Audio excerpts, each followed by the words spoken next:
Welcome everybody to the God of War 20th Anniversary Cast Panel. It is, as Jeff said, I'm Matt Sophos. I'm narrative director at Santa Monica Studio. I should get my glasses out because I'm going to need them.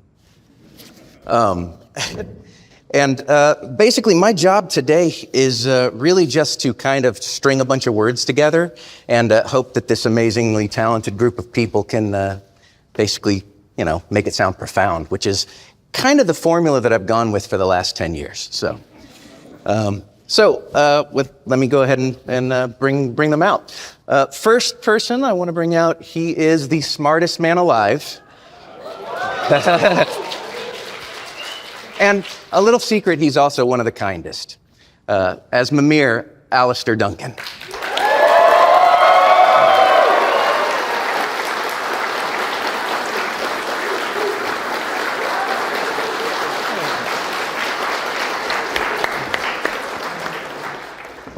Next up, our Witch of the Woods, our Queen of the Valkyries, our goddess, Freya. The amazing Danielle Bisutti. Yeah.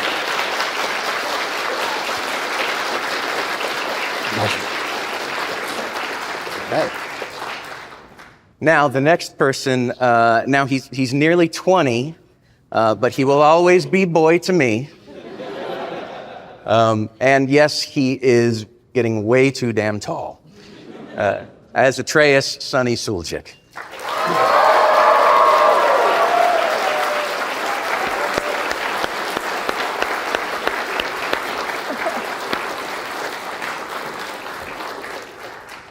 So the next guy probably needs no introduction, but I'm going to anyway. He is our Norse god of war, and he is just one of the best guys. His character is someone who, I am beard envious of. So, as Kratos, Christopher Judge.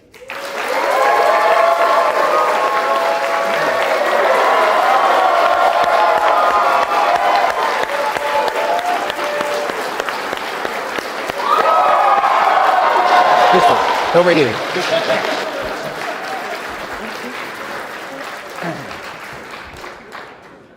All right, the next man, without his incredible work, we would not have made it for 20 years. He is the OG Kratos, T.C. Carson.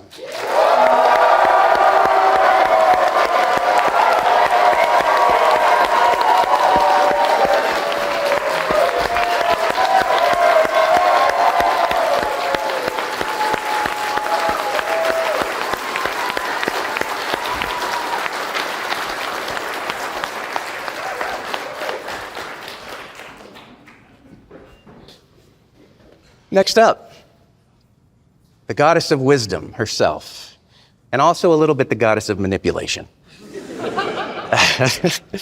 The divine voice behind Athena, Carole Ruggier.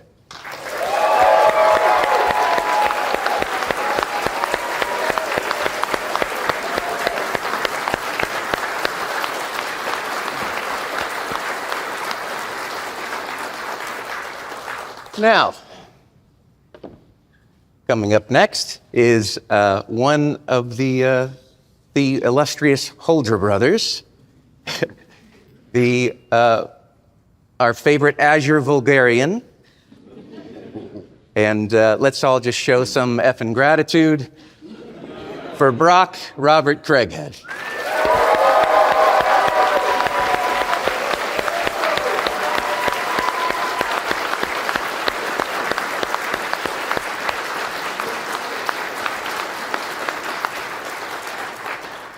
And finally, the other half of the Huldra brothers.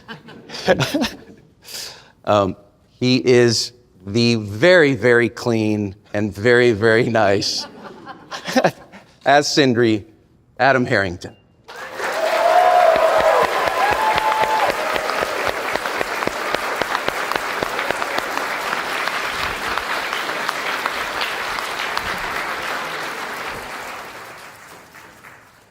Since this is a celebration not only for our franchise, but also for all the fans who've supported us for 20 years across 9 games, I just wanted to ask anybody who wants to chime in. Does anyone have a memorable moment with a fan that they want to share, like an experience either online or in person at cons, things like that? So I went to a con, and this guy came up on the Friday, and he was bald-headed, and I had my head shaved at the time. I talked to him, and the next day I'm sitting there, and he reappears. Only this time he's wearing a black bin bag up to his neck. He's got runes in ink all over, in ballpoint pen all over his head, and he had 2 horns made from popsicle sticks sticking up. And he sat there, I think, met with me for about an hour while I signed things, and I think people thought that he was, my pet or something. That was one of my favorites. A real-life Mimir. A real-life Mimir. Some of the Freya cosplay, which you have all probably seen on Instagram and Twitter, has been amazing. The fan art is incredible. Maybe the last con that I did, when one of the fans asked when there was going to be a Freya game, I liked that. But alas, just the love and the adoration, and there's a real there's just a real mutual kinship between us, the actors who got to the pleasure and the honor of playing these characters, and the fans who really adore them. So I can't really choose one. I'd agree with Freya or Danielle. Freya's my little one. Yeah, probably at the cons. I mean, I get to meet a bunch of great people. Probably say one thing on the top of my head was someone knew I liked Takis, and they brought me Takis to the Comic-Con. And so I was just snacking on them the whole time, so it kind of was good. That's one of your most memorable moments. Snacks. Dad.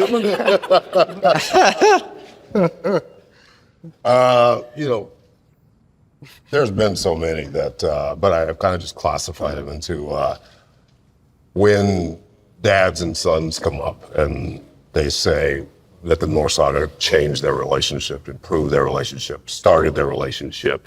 Those are always my favorites. There's just so many where you see these kind of real rough dudes and their kids who may or may not look like them. No, but I mean, they're the fathers, but they don't, they're just not so rough. They're whatever. And it was the Norse games that kind of was the genesis of their relationships. And so for me, those are always the best. Right. Are we going down the line? Only if you want. We can go to another question. Conveniently, I think the best place to start on the next questions is right at the beginning with you, TC. Oh, shit. So, damn. So, you be careful what you wish for. I know, right? Why does your voice seem especially deep today? So, there's this thing that happened. No, don't touch me. I'm working, leave me alone. I don't know what kind of audio you guys are getting, but the stereo for me is incredible. So your portrayal of Kratos kind of defined the character for an entire generation of gamers and created a video game icon. How did you find, speaking of voices, how did you find his voice? And when did you realize God of War was going to become such a big and lasting franchise? I'm going to answer your last question first. I realized that last month when I came to Sony. Oh. I had no idea that the game was what it was. I know I enjoyed my work on the game, but I didn't realize the game had such a wide reach, even doing the Comic-Cons that I do. It's kind of humbling to see something be a part of something that has affected so many people. And I forgot what the question was. Just how'd you find that voice? How'd I find the voice? Kratos is. Oh, well, I'm gonna really say this shit. Okay. Yeah, do it. Okay. I think they're hoping you do. Kratos is TC 12.0. At the time, I was very angry. There were a lot of things going on that had me in a real nasty place. And Kratos allowed me to do that. He allowed me to be able to vent all of that anger. He allowed me to be able to vent all of that rage.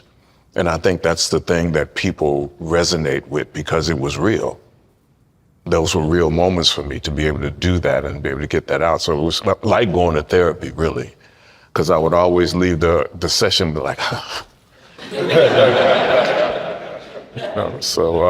I think it was just the rage inside of me is that voice. That's fantastic. All right. Next, Kratos. So you have been involved in lots of different projects over the years, film, long-standing television franchise, other video games. How does working with the team at Santa Monica Studio on a character like Kratos differ from the other teams and projects you've been a part of over the years? Well, it was interesting for me because I'd done like fairly significant amount of other stuff, and there's always a certain dynamic on set. There's number one. Well, first is the producer's director, and number one, who is sometimes one of the producers. There's the cast. I would say writers, but no writers ever came to set in live action, which is the truth.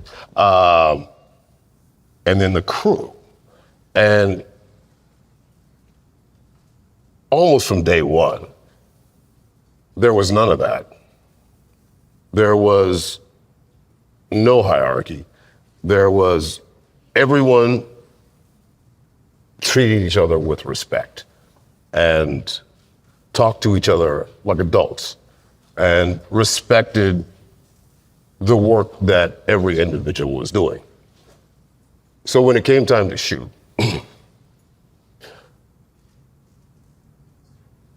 people would come up to Corey and have different ideas and he listened to them. And I was just watching like,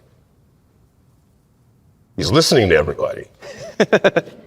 Like he's not looking at his watch or, whoever's in charge of keeping time is not going. And I was like, wow, that's crazy. And I realized that I much like TC, I got this right when I was going through the same things that Kratos was. I had just quit drinking. I had just gotten two DUIs. And I want to be very honest about that in case anyone else is going through that. And I was going through counseling. And we had just started touching on what it is to be a man.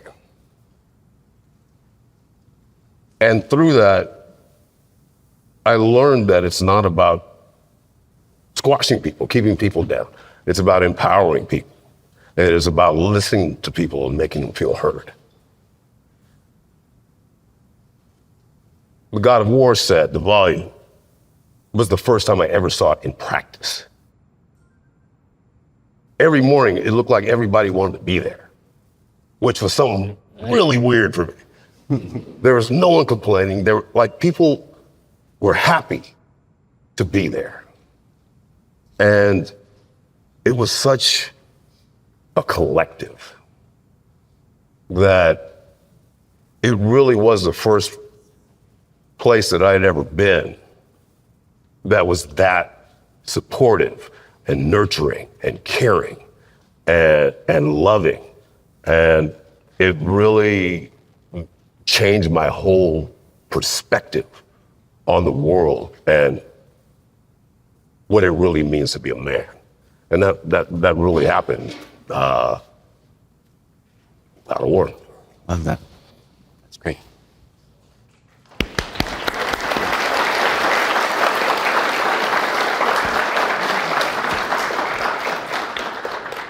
Now, Sonny, you did not have all the experience in the world coming onto set the first time. You started playing Atreus when you were 8, I think it was 8? Yeah. That was when I met you anyway. So you've said in the past that you didn't always understand what was going on when you were younger, when you were on set. Now, how has that changed as you've kind of grown up alongside the character?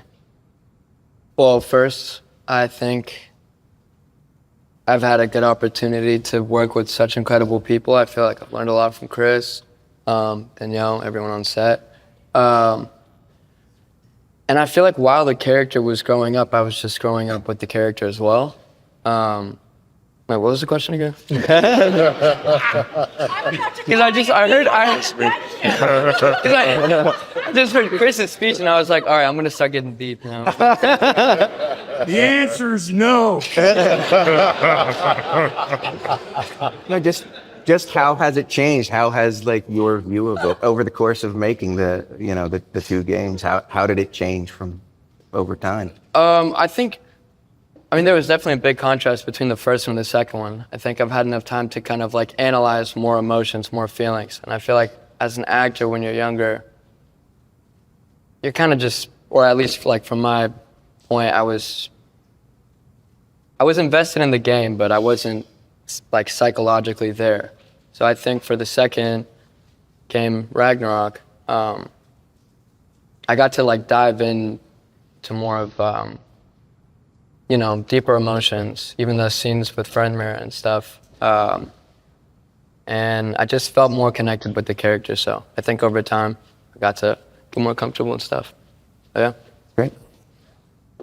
2018, it was hard to keep his attention for 30 seconds. True. So for Ragnarok, first of all, he knew all his lines. No, I mean, because he was older and more mature, but then he came with notes. Like, I was thinking, and we all literally went, yeah. So it's been great just to see the maturation process. You turned into a wonderful young man. Thank you. One of my favorite moments after that was when that happened. Chris came over and he said, "He's a whole new motherfucker."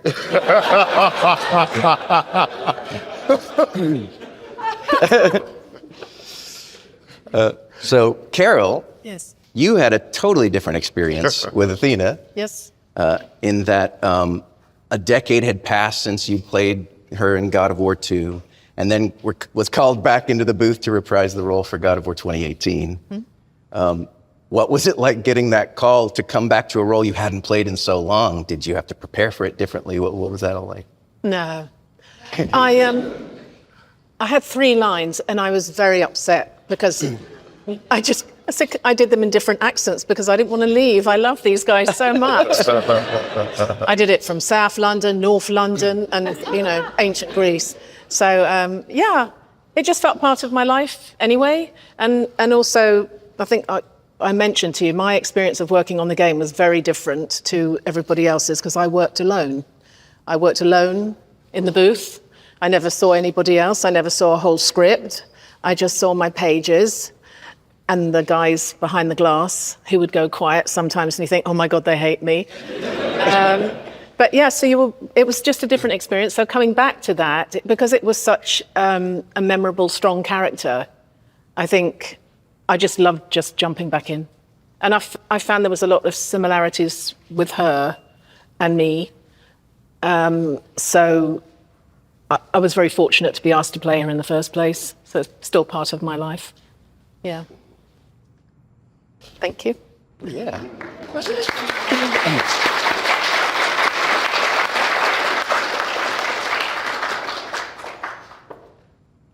Head. No, Alastair.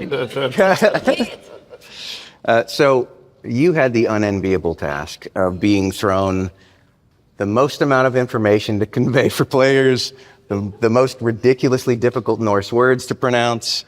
But you were always able to make it sound really natural. How did you prepare for that and approach delivering all the stories? And then if you could ask Mimir and advice on a topic, what would you ask? Ooh, let me come to that last. How did I prepare?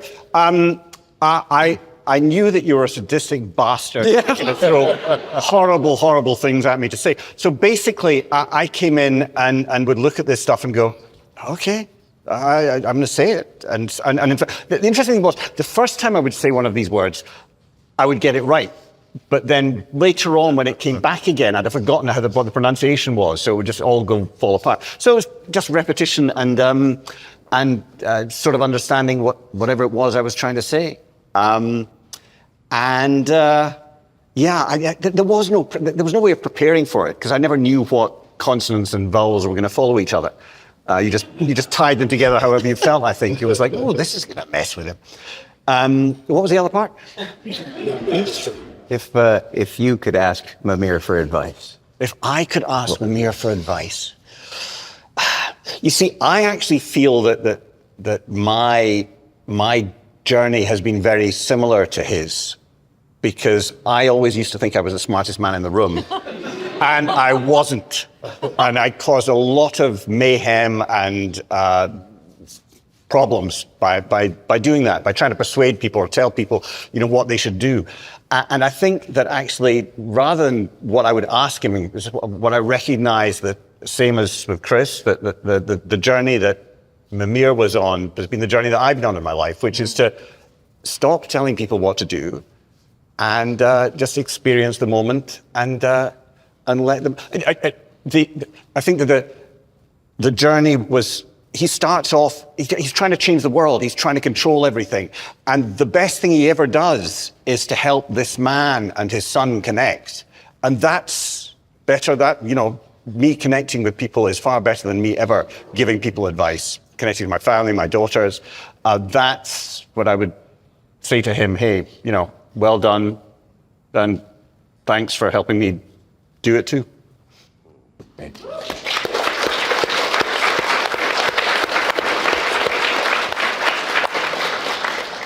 So one of the things that we've been incredibly grateful for as writers on God of War across all of the spectrum is how much of themselves all these wonderful people are willing to put into it.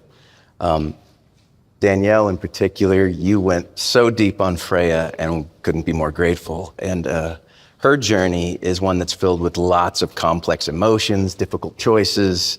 Can you talk a little bit about your approach there? And then I'm going to give you the opposite. If Danielle could give Freya some advice. Wow, where to begin on that? I didn't find her right away.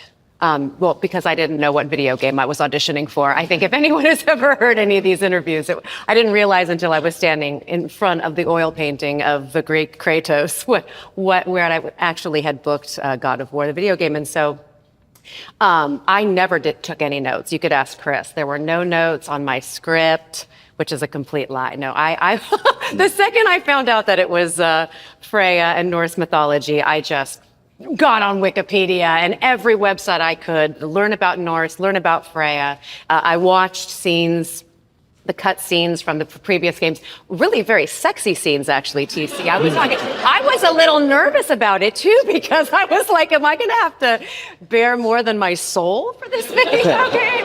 I don't know. I'll have to talk to HR about that. But I knew this.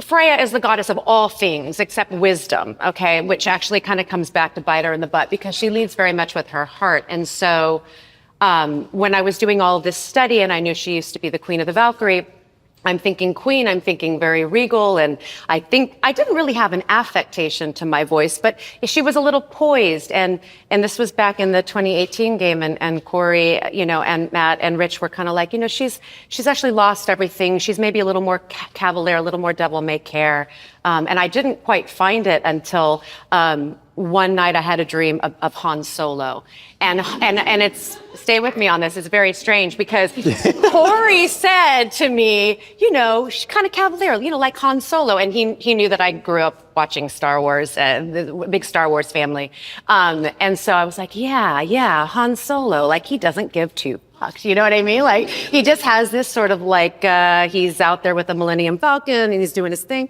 and he came to me in a dream.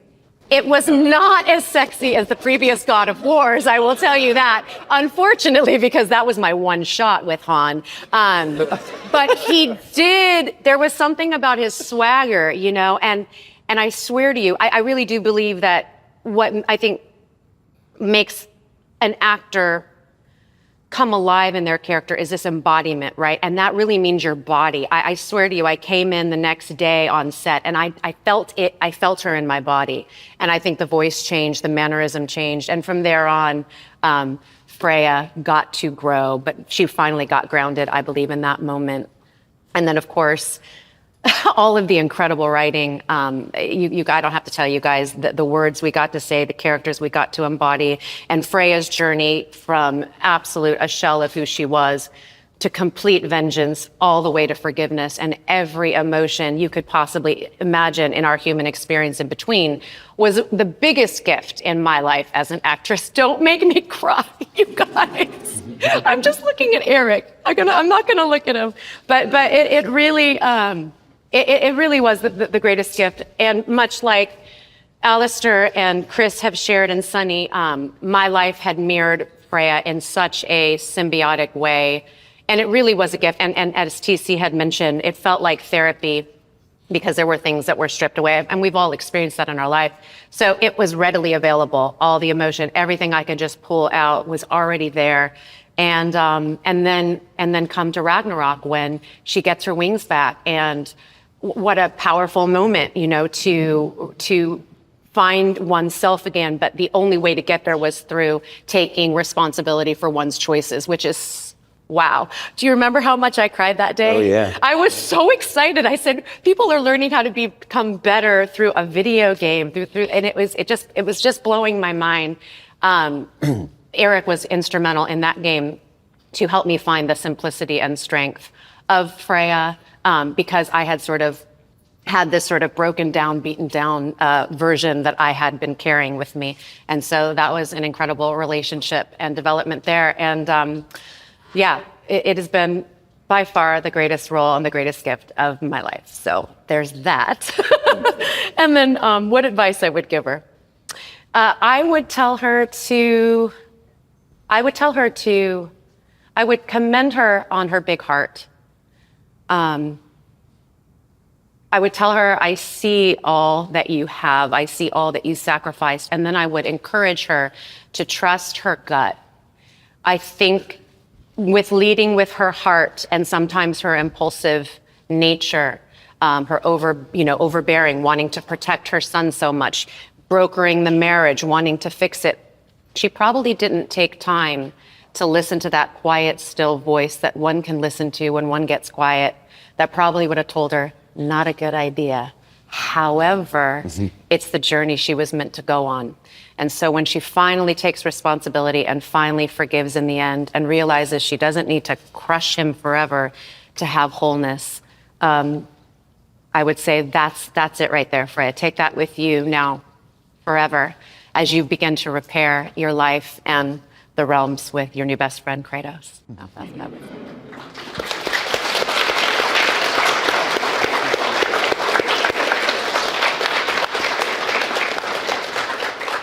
So all of the characters portrayed by these wonderful actors went through some pretty big transformations over the course of their games, but possibly none more so than our dwarven blacksmiths over there. Robert, Adam, can you talk a little bit about the contrast between your first days joining as the shopkeepers, and where your portrayal ultimately went? Robert, go. Brok was a loudmouth, crass, vulgar, all of those. Comic relief kind of guy. And then in Ragnarok, became, you saw more of his sympathetic side and found more of his love for his brother. And you became more sympathetic towards his character. And that's what I tried to bring out in the second one more. Where'd the voice and the waddle come from? The voice? And then the way he waddled. Well, yeah. the voice, when you guys first talked to me about the voice, he's, a Viking type voice, a Norse character originally. And as far as the waddle, that's what I would imagine a guy who's kind of little impaired on leg length.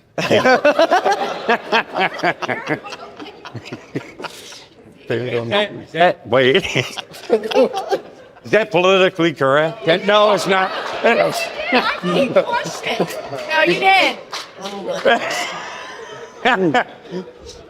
Well, I'm not that tall myself, but It's perfect. The second you said it, it comes to your mind. You're like, that's exactly how it would look. yeah. All right. There you go. One day they had me come in just to film me running because the artist couldn't capture Brok running. And so that's all I came in for the day was to run across the stage. Brok running. Okay, that's a wrap. Thank you, Robert. I'm like going, that was easy money. Yeah. You guys don't want some more? I'll come back tomorrow. I'll be here all week if you need to. Oh, Lord. Sindri certainly went through a lot. Oh my God. I never would have. No. Yeah. But so before we started the second game, Eric and Matt took me to lunch and walked me through the second game. And I think I told you afterwards, after I was nauseous, kind of terrified because I really wanted to pull it off. But the changes from the first to second game, so I always figured, Brok and Sindri have the seal that's broken and then join. And I thought, well, wouldn't it be kind of funny if between them they make up a whole person? Maybe in the beginning. Brok gets all the traits, especially guys, want to have. Gruff, they swear, nothing bothers them, they're cool. So I thought, well, then Sindri has all the traits that we all have that we're embarrassed about and we don't want people to find out. Sensitivity, neurotic, higher voice. Not a proud way of carrying himself and, timid. And then in the second game, the transformation, which we had talked about and Eric had talked about, was taking on some of Brok's body language. And the shoulders going back and the walk changing and the voice dropping and all that stuff. And then as far as the emotional stuff, you guys were extraordinary and Chris was extraordinary. Because on the days we shot the really heavy stuff, one, it was very easy to be upset about the idea of this guy passing away. But you guys were really, really, really supportive about it. And I remember everybody was there when we shot it. And it was just a really, how sometimes you just need space. You don't really need anyone in your face. And they just kind of quietly just let it happen. And what's been so wonderful about what's happened after the game is me going to where I needed to go. The number of people that came up to me and said, you feeling that let me feel the loss of so-and-so. Or that reminded me when I lost somebody. And that meant a lot to me. And I just, kind of what Danielle was saying, I just think it's extraordinary to work on a video game with a message of such love to it and becoming better people and stronger. So, I'm sorry, what was the question? I think you got it. Thank you, man.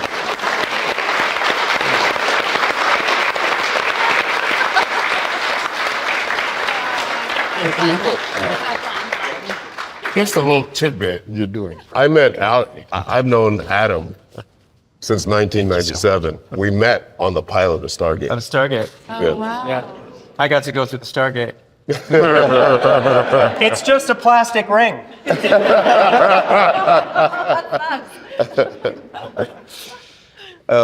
So I think, we're kind of over, but I'm going to ask one more question.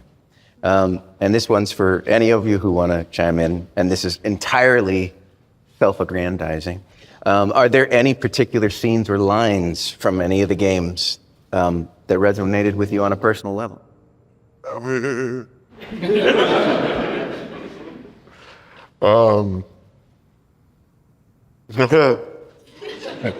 Just 2 words, Zeus and Athena. Those 2 words, being able to scream those and yell those. You'd be surprised at how many people come up. I'm sorry, let me take this off. How many young men come up and they just scream that at me. They stand there and they just scream it. I'm like, oh, it's good. You want me to sign this? We good? Okay. Yeah, that's it. That's awesome. Those 2. From 2018, kind of the same thing with boy. Anywhere, airports, church. Yeah. Yeah. The pastor just yelled, "Boy!" And then with Ragnarok, there were so many catchphrases. The obvious one for me was, and I actually called you when I read it, "Death can have me when it hurts me." Yeah.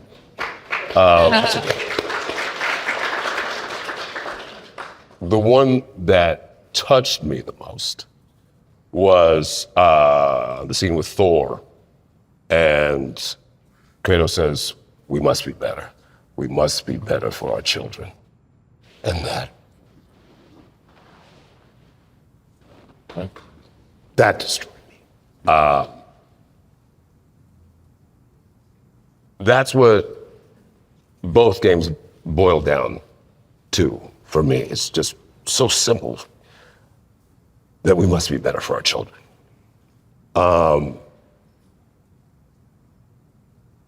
Before this game, I wasn't really sure of a lot of things about me.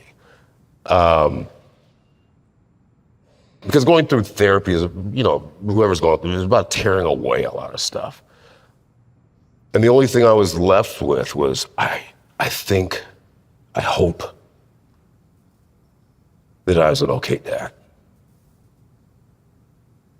So when I talk about 2018 being a love letter to my kids, and my 3 older children and my daughter-in-law are here, it truly was. And being sober, I wanted to apologize to my children, because even when I was there, sometimes it'd be through the haze of a hangover, or I wasn't 100% present.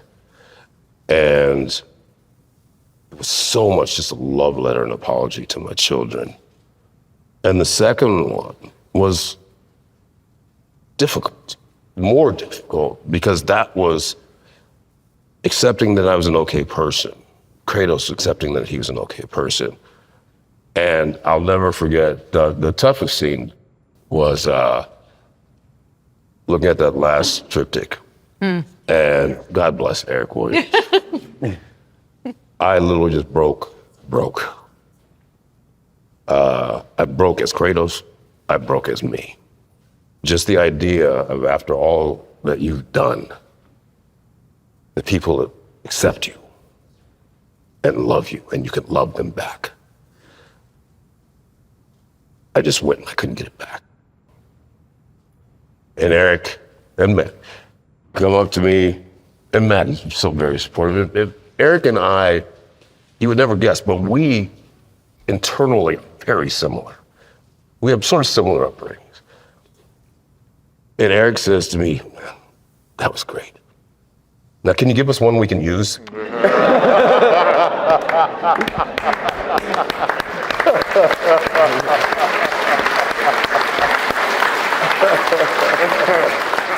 Thank you all for joining us for the panel and sharing with all these wonderful people bits of yourself.